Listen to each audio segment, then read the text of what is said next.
بسم الله الرحمن الرحيم.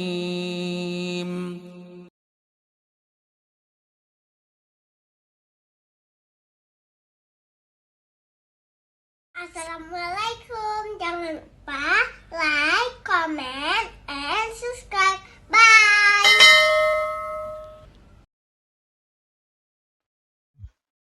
Pesantren tidak dirancang untuk mendidik anak-anak manja yang harus dimasak dan dicuci pakaiannya. Pesantren itu untuk mendidik anak-anak yang sudah siap untuk berdikari. Berdiri di atas kaki sendiri. Gemasak gerau, getemerah gerau, geih gerau, gebedah gerau.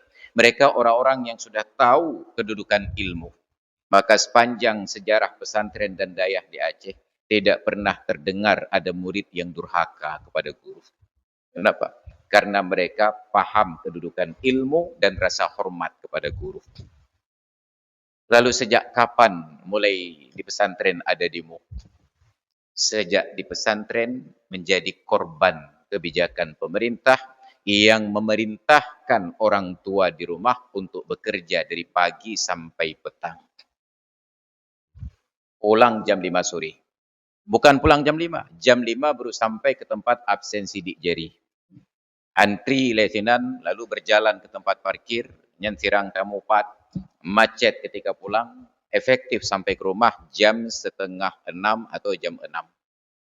Mano, semayang maghrib, bertiat, semayang isya, duduk berkedai kopi, mopat.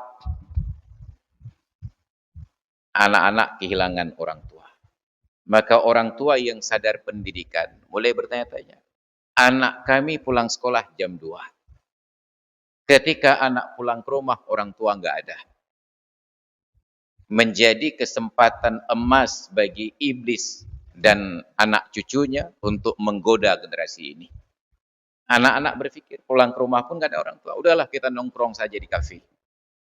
Alhamdulillah, anak-anak cewek ada tukang RBT gratis. Yang penting panjang dan pakai jilbab, duk likut. Beri. Lehilah nak baju tu. Ngeri kita mendengar ada bayi dibuang di selokan, bayi dibuang dalam kardus. Mbak tanya ngeri. Mbak pemerintah melimong dan ngeri. Siapapun yang punya akses. Kan harusnya berfikir bagaimana jangan sampai terjadi bayi lahir di luar nikah. Tapi pemerintah untuk mengantisipasi bayi di luar nikah bukan melarang jangan sampai terjadi praktek seks bebas dan pergaulan bebas, malah mencari siapa orang tua biologisnya. Padahal dalam agama, innamal waladu lil firash, anak dinisbahkan pada pernikahan yang sah. Kalau tidak sah nikah, siapa jadi orang tuanya? Negara. Al-sultanu waliyun liman la waliyalaha. Sultan menjadi wali bagi orang perempuan yang tidak punya wali. Tapi negara lepas tanggung jawab. Dicarilah orang tua biologisnya, tes DNA. Ini kerusakan. Bagi orang tua yang peduli anaknya, mulai berfikir. Nyo tanya wa kerja apa limong, anak wa apa dua. Pat tak kebahan. Maka mulailah mereka menemui guru-guru pesantren yang mereka kenal. Gejak batengku abu. Boleh enggak saya titip anak saya di pesantren? Oh enggak boleh, karena di tempat kami enggak ada sekolah. Bagi orang-orang biasa. Tapi bagi orang yang sudah akrab dengan abu, bak kupikir nama kakak anak rentiro kakak. Tiro. Nya kan lagi anak jang. Tino putus anak jang, siapa belang di pelungkut.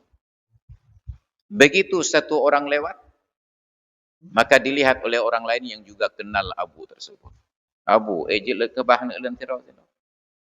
Oh mahanjit pak, karena kamu cuma buat nanti. Anak apa aja je kau? Alah kakak nak lentiro tu.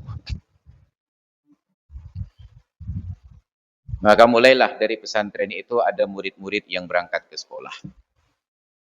Ketika sudah ada yang keluar masuk pagi berangkat, siang masuk, mereka bawa informasi dari luar. Hayu tak kemai luar pi rokok, hayu tak kemai luar je mencewek, hayu tak kemai luar je nonton TV.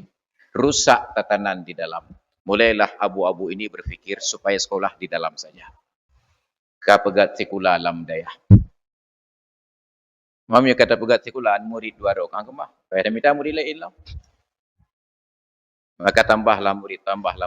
Berubah pesantren dari kemandirian mendidik orang-orang yang paham ilmu kepada mendidik anak-anak yang terpaksa menuntut ilmu. Mulai dari demo guru sampai itu daya. Ila yang korban, lehgoi tengah ke itu. Kenapa? Karena rusak dari rumah. Kena game. Bayangkan, dia bawa HP ke pesantren padahal dilarang di pesantren. Tapi orang tuanya tidak bilang apapun ke kita. Ketika HP-nya disita, dia berfikir, batatut daya. Teruk wa polisi, narasinya sudah dibuli. Mahan dekat polisi. Kenapa? Menyampaikan informasi sepihak tanpa konfirmasi. Dia dibuli oleh seniornya. Kalau dia kelas 3 SMA, so seniornya.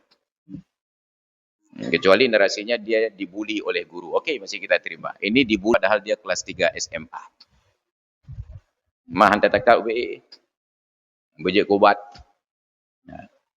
Ini contoh kerusakan pendidikan. Dimulai dari rumah.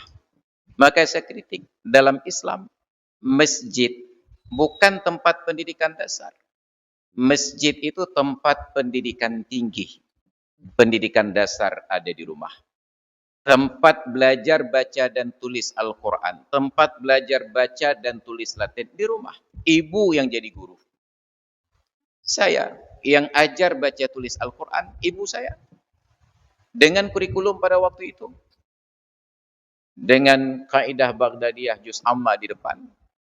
Luar puntung, poduk jakrung dia tu, pakai kopiah, poduk bantai. Dengan sebuah piring plastik di samping. Lagi melamin ke hujung. Lebih ke kepingan. Rupanya itu berfungsi untuk kurikulum juga. Dibaca sekali, disuruh ulang. Tidak bisa. Maka piring plastik itu bersilaturahmi dengan lutut. Gekak pada otak. Ulang yang kedua kali. Enggak bisa. Naik bersilaturahmi dengan bahu. Ulang yang ketiga kali. Hana cijet baru bersilaturahmi dengan kepala. Nyan baru hidup pikiran. Ini kurikulum dulu. Dan membentuk orang-orang seperti kita yang hadir sekarang ini. Tapi pendidikan sekarang tidak boleh ada kekerasan di sekolah. Kenapa negara ini sangat rusak? Pilihan katanya. Ada masalah apa dengan keras? Salah dari menerjemahkan bahasa Inggris. Violence. Violence. Kekejaman. Tidak ada masalah kekerasan. Bila benar kekerasan salah dalam dunia pendidikan, yakinlah yang pertama wajib dibubarkan adalah pendidikan militer dan kepolisian. Kekerasan semua di dalam. Tapi kekerasan itu diperlukan untuk melatih fisik dan mental. Nyementa cutin anjut leh. Dulu kita antar anak ke pesantren, kita temui orang alim tersebut. Abu, ini saya antarkan anak saya untuk dididik. Kalau dia jahat, pukul. Gejuk awi tikra. Menyeluka nicap, gejuk jarum ngamuneng. Menyemati ni semayup, gejuk jakafan. Tolong didik anak saya. Tapi hari ini ketika orang tua mengantarkan anak ke pesantren, hana gejuk tu anak saja gejuk. Menyuruh abu cahik lu tepat li rumah, tolong tepat. Tapi baik popoh. Hanya menyenepoh, kamu ajak gotong royong dari rumah untuk mempersekusi gurunya. Nauzubillah, hilang kehormatan guru. Kita lupa. Anak lebih takut dan hormat kepada guru daripada kepada orang tuanya. Sealim apapun orang tuanya. Anak saya yang nomor 2 perempuan. Masih TK. Begitu pulang sekolah saya jemput. Masuk mobil, dia cerita ke saya. Ya, ipegah le ibu guru adik, kuenya hanya baju. Anak saya itu saya ajarkan bahasa Aceh. Ica keung tinggal ke bambi bahasa Aceh. Tinggal penyerat di bahasa Indonesia. Entah apa, entah. Kayak gitu bahasa Indonesia. Ya. Ipegah le ibu guru adik, kuenya hanya baju. Saya tanya, apakah mengandung babi? Nabui ya. Saya lihat kemasannya. Apa ni nak? Betul ya ibu guru adik. Dia berdebat dengan saya membela ibu gurunya. Padahal ibu gurunya murid saya. Makan sakit hati dia. Sehebat apapun orang tuanya, anak lebih hormat kepada guru daripada kepada orang tua. Maka bila guru kehormatannya dirusak oleh orang tua ini sedang merusak pendidikan anaknya. Tidak ada lagi yang dia hormati. Maka Jepang maju karena mereka menjaga pendidikan. Ketika Raja Jepang, Kaisar Hirohito, Akihito, Kojito lah sedang terlibat dalam Perang Dunia Kedua, perlu menggerakkan militansi bangsanya, maka semua anak muda diwajibkan ikut militer untuk berperang. Kecuali guru dan para pelajar. Guru tidak diganggu. Yang di zaman perang, tanya mau perang gahlami mulai, tikula le datut, gurai le dapoh.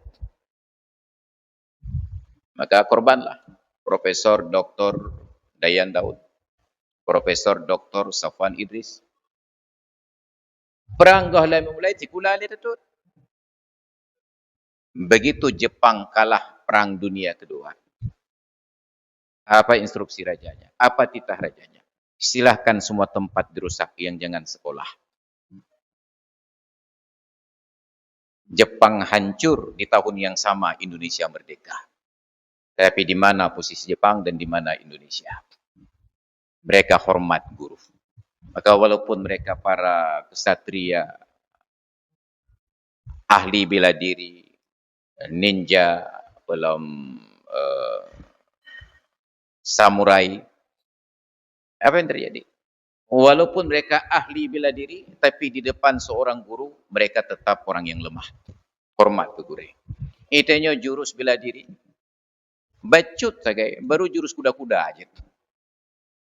Gure le dekat. Nauzubillah. Ini persoalan pendidikan kita. Maka pendidikan dasar bukan di masjid. Saya kritik TPA di masjid. Masjid bukan untuk TPA. Nabi jadikan masjid pendidikan tingkat tinggi. Di situ Nabi jadi guru, yang jadi murid adalah para sahabat untuk belajar Al-Quran dan tafsir, hadis dan tafsir. Bukan belajar baca tulis Al-Quran, alif ba ta sa. Itu di rumah. Maka karena Arab menjadikan masjid dari masa Rasulullah sebagai tempat pendidikan tinggi, belajarlah mahasiswa itu di masjid. Semua masjid diisi oleh mahasiswa dan dosen, mahasiswa dan dosen. Ketika ruang-ruang di masjid, tiang-tiangnya itu sudah penuh terisi. Betulinan, ini halaqah Syekh Fulan, ini halaqah Syekh Fulan, di sini pelajaran Fulan, di sana pelajaran Fulan. Ketika sudah penuh terisi, masih ada mahasiswa dan guru yang perlu tempat, barulah dibangun ruang yang lain. Berpindah dari masjid ke ruangan. Masjid ini karena tempat solat berjamaah, mereka tidak sebut masjid, mereka sebut jami'. Berpindah ke ruangan, disebutlah ruangan itu dengan sebutan yang sama, jami'ah. Maka universitas dalam bahasa Arab disebut jami'ah. Syekhul Azhar, beliau membawahi dua institusi, jami' dan jami'ah. Masjid Al-Azhar beliau menjadi pemimpinnya, dan Universitas Al-Azhar beliau pemimpinnya. Setiap kali beliau berbicara, beliau perkenalkan kapasitas tersebut. Ana al-mutakallim bismil azhari jami'an wa jami'atan. Saya berbicara atas nama institusi Al-Azhar, baik Al-Azhar sebagai masjid ataupun Al-Azhar sebagai universitas. Maka silakan datang ke Arab. Kita tidak akan dapati ada anak kecil belajar baca tulis Al-Quran. Di sana tempat mahasiswa belajar. Kalaupun ada anak kecil yang datang belajar ke masjid, mereka setor hafalan Al-Quran. Bukan belajar alif ba ta sa. Maka karena yang datang ke masjid kita anak-anak yang belajar baca tulis Al-Quran, setiap selesai solat ribut. Nyamnya tajak semayang asa menjelang ber-DPA. Menyepoh limbang tajak masjid tajak semayang, grup-grup anak milik itu. Kenapa? Kesalahan kita menjadikan masjid sebagai tempat pendidikan dasar. Pendidikan dasar di rumah, menengah di masyarakat. Makanya ibu menjadi guru. Ketika sudah diajarkan di rumah etika adab, maka anak ini mengikuti ibunya dalam perjalanan untuk menjadi mentor. Sampai usia 7 tahun, 8 tahun, anak masih suka ikut ibunya. Gejak mak bahkan duri ketetat liana. Dulu orang tua kita mengajarkan ketika kita lompat-lompat di dalam keramaian, ditegur nak benar hana sopan, malai katanya. Ketika makan diajarkan ada pakai tangan kanan. Tapi hari ini orang tua tidak lagi menegur anak sampai harus ditegur oleh orang lain. Maka virallah video-video di media sosial. Ketika orang lain yang mendidik caranya keras. Karena orang tua tidak lagi menjadi guru. Ada beberapa video yang saya lihat, seorang orang tua dengan anaknya di samping sedang berada di lobi hotel, sedang mendaftar. Di meja resepsionis itu, dia berbuat sesuka-sukanya, icoknya iti-iti. Apa yang terjadi? Kesal petugas hotel ini, dia alihkan perhatian ibunya untuk melihat ke tempat lain, nyangkan panci di mejanya ikut boleh. Ibu yang kurang ajar. Sudah melihat anaknya bertingkah pecicilan tetapi dibiarkan. Tidak semua orang akan sabar melihat anak, apalagi bukan anaknya. Jangankan anak orang lain, anak mau mentang hei dalam putih anak kem. Ini persoalan kita. Gagal membangun pendidikan. Maka hari ini, sekolah, jangankan sekolah, pesantren Islam tidak ajarkan. Tetap pendidikan di rumah. Menengah di masyarakat, pendidikan tinggi di masjid. Maka sekolah itu enggak ada di zaman Rasulullah, di zaman sahabat tabi'in dan tabi'in. Pesantren enggak ada di zaman Rasulullah, enggak ada zaman sahabat, enggak ada zaman tabi'in dan enggak ada zaman tabi'in. Kalau begitu, sekolah dan pesantren bid'ah. Wa kullu bid'atin dhalalah. Pertanyaannya, ketika kemarin kita ribut-ribut, setelah kita nonton di Jogja ada daycare. Bayangkan kita hidup di Indonesia yang berbahasa satu bahasa Indonesia. Kami putra-putri Indonesia menjunjung bahasa persatuan bahasa Indonesia. Tiba-tiba untuk lembaga ini namanya daycare. Lehna dalam bahasa Indonesia ya. Tidak ada seorang pun pengamat bahasa yang tersinggung kecuali saya. Bandung bayar baklun. Daycare. Apakah anda pakai bahasa Indonesia? Apa kekurangan kosakata kita untuk menunjukkannya? Terjadi kekerasan kepada anak. Tapi ke Jawa macam di Aceh rupanya hana kurang cik. Terjadi di Banda Aceh. Bayangkan malunya kita. Pertanyaannya, kenapa ini terjadi? Konsepnya jelas. Tidak semua orang sabar menghadapi kenakalan anak-anak Anda. Tapi pertanyaan, kenapa kita harus titip anak di daycare? Karena orang tuanya harus bekerja. Okeylah, ayahnya saja. Ibunya kenapa ikut-ikutan? Karena ayah beruakai. Maka saya tanya ibu-ibu pengajian, seperti di pendopo Bupati Aceh Besar di Jantung. Kenapa ibu-ibu mau bekerja, mau jadi pegawai, padahal suami sudah bekerja memfasilitasi? Kegejuk fasilitas lelako kenderaan gejuk, yang kaya gejuk motor, yang setengah kaya gejuk Honda, yang gasin gejuk tangan, yang hana tepung tapak kejap. Kenapa mau bekerja? Apa jawaban mereka? Perlu penghasilan, Pak Ustaz. Saya tantang, bagaimana kalau suami ibu-ibu berikan penghasilan? Diberikan ATM diisi, silakan belanja seperlunya. Diberikan kendaraan. Apa jawaban mereka? Tetap perlu bekerja, Pak Ustaz. Kenapa? Takut dicerai oleh suami. Nyokong karena kau beruakai. Andai kata para suami mampu memberikan garansi supaya istri merasa nyaman, kamu tidak akan diceraikan. Oh, enggak bercerai Ustaz. Ini bukan cerai. Ini tentang kehormatan dan harga diri. Betul saya difasilitasi oleh suami, ada mobil, saya diberikan uang, saya diberikan kebutuhan. Tetapi diungkit-ungkit. Ketika ribut sedikit, nyang kata ada temeduk motor kong karena ke aja kelakau. Sakit hati para istri, mereka ingin punya pegangan. Gara-gara dan jika kau ke temeduk motor kecok kabar gede. Pegak kerok. Ketika seorang pemimpin tidak hadir memberikan proteksi, maka masyarakat harus bekerja sendiri. Ketika suami tidak hadir memberikan proteksi, maka istri perlu untuk mandiri. Akhirnya anak-anak jadi korban. Kullukum ra'in wa kullukum mas'ulun an ra'iyatihi. Setiap kalian adalah pemimpin dan setiap pemimpin akan dimintai pertanggungjawaban.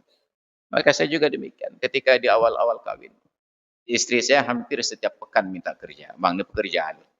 Entahnya pun hantip kerja di rumah. Kan, kerjakan tu. Saya tanya, apa hebatnya kerja kantor? Hebat, Bang. Hebat kenapa? Ada baju seragam. Wah, nama masalah ada job seragam. Oh, seragam pegawai, boleh. Seragam pegawai yang coklat atau seragam tentera, seragam polisi, pun pangkat boleh. Mukro'om muka. Akhirnya pekan depan dijawab, mak ada nak seragam, kau nak gaji, mak. Apakah ada sesuai dengan ijazah terakhir diberikan gaji. Isteri saya ijazah terakhir SMP, makan golongan pedum. Dengan gaji pokok dan tunjangan. UPTD-nya rumah.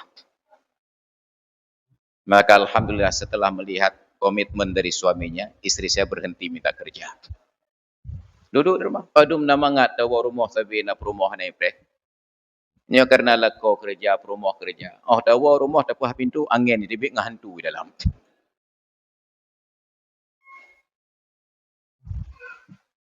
Enggak ada orang.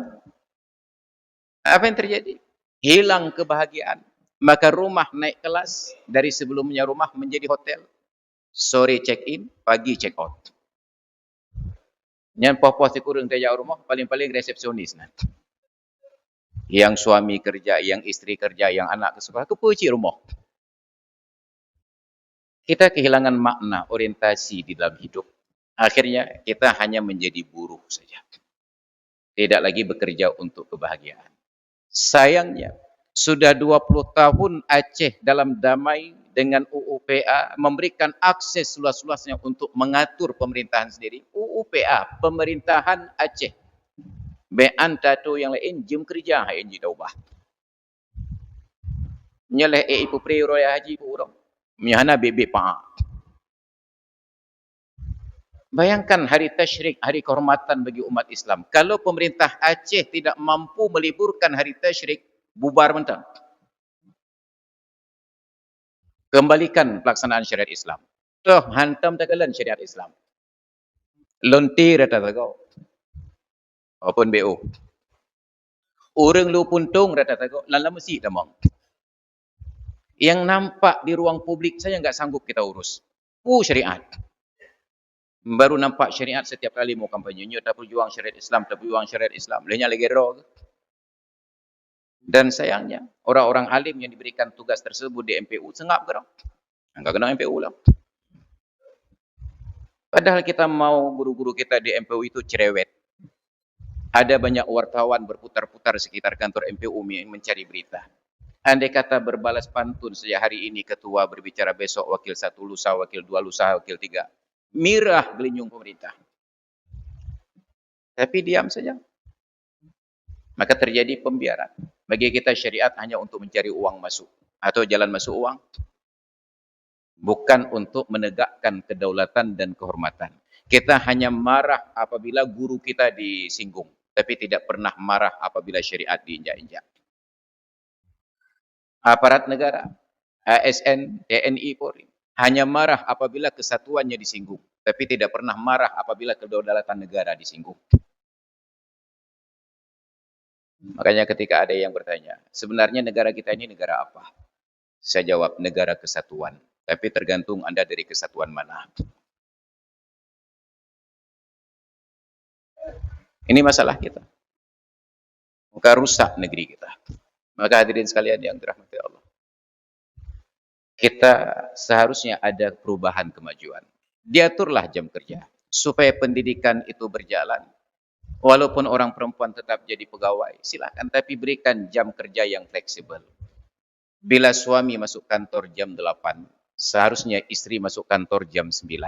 Karena istri yang mempersiapkan segala sesuatu, mengantarkan suaminya berangkat kerja. Kan bahagia, tak jauhkan tu nak rumah, dada rumah.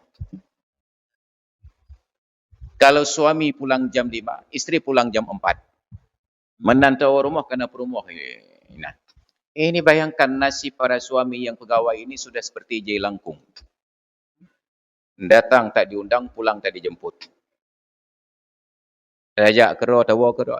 Lagi mi keung. Lagi kamu cikai cakung. Ini persoalan kita. Tapi tidak ada seorang pun pemimpin Aceh yang berfikir demikian. Makanya ke depan, pilih saya. Baik hadirin dan hadirat sekalian yang dirahmati Allah, demikianlah kampanye kita pada hari ini. Kita padakan sampai di sini, mudah-mudahan menjadi ilmu yang bermanfaat. Terima kasih atas perhatian dan mohon maaf atas segala kekurangan. Hadanallahu wa iyyakum ajma'in. Assalamualaikum warahmatullahi wabarakatuh.